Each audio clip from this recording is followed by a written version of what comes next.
Dan ketika kesadaran sudah memimpin ya, tubuh tidak lagi melawan, punya intrik, punya sabotase, bahkan berontak, bahkan menyakiti, bergejolak di dalam diri, terasa tersakiti tubuh ya. Ini yang disebut sujud batin. Yang dimaksud sujud batin bukan gerakan fisik sobat ya.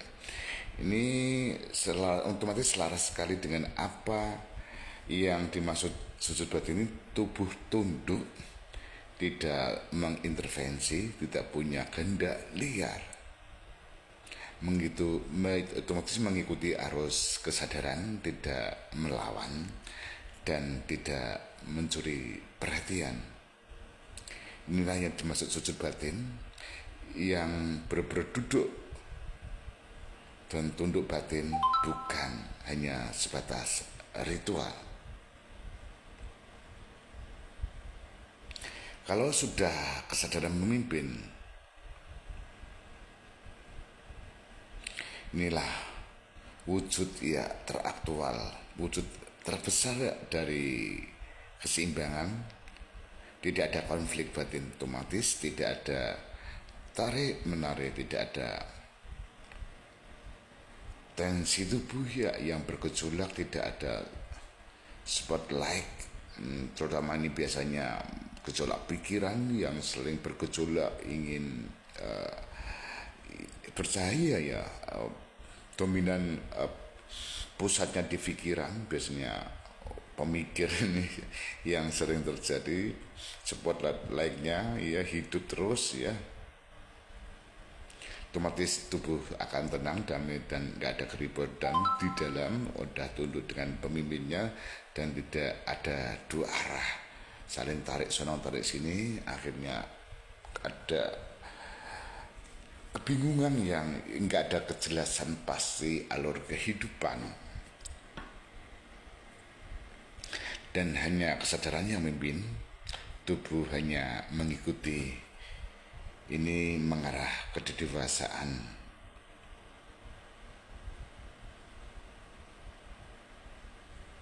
Ya, kedewasaan kesadaran udah bisa menguasai seluruh tubuh, dan ya itu memang udah pasangannya. Cuma gara-gara ada ego, ada ini, ada itu, akhirnya kesadaran belum bisa mentransfer daya ke seluruh tubuh, ada pemboikatan ya. Ini tujuan spiritual diarahkan ke sini. Kalau sobat bingung, masih nyaman di ego, ya tetap apapun yang dilakukan ego, apapun itu kan enggak alur murni, alur ilahi.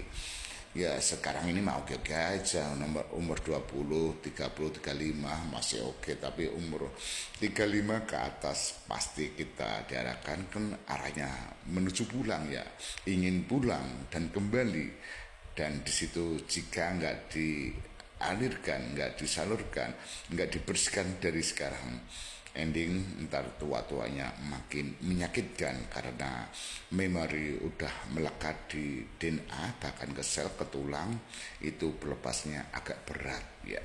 Ya memori yang belum selaras dengan kesadaran, otomatis dia mau dioper alih ke kesadaran, ada pemboikatan, ada alih kuasa ya, karena dia udah lama menguasai di dalam tubuh dan dia berhak mempunyai tubuh. Itu yang sering terjadi di saat-saat karatul maut ya. Akhirnya egonya masih memiliki tarikan ke dunia. Yang ada apa sobat? Gentayangan. Husnul khotimah yang ya, bismillah ya, semua dalam proses ya, semua akan kembali, nggak ada yang selamanya hidup.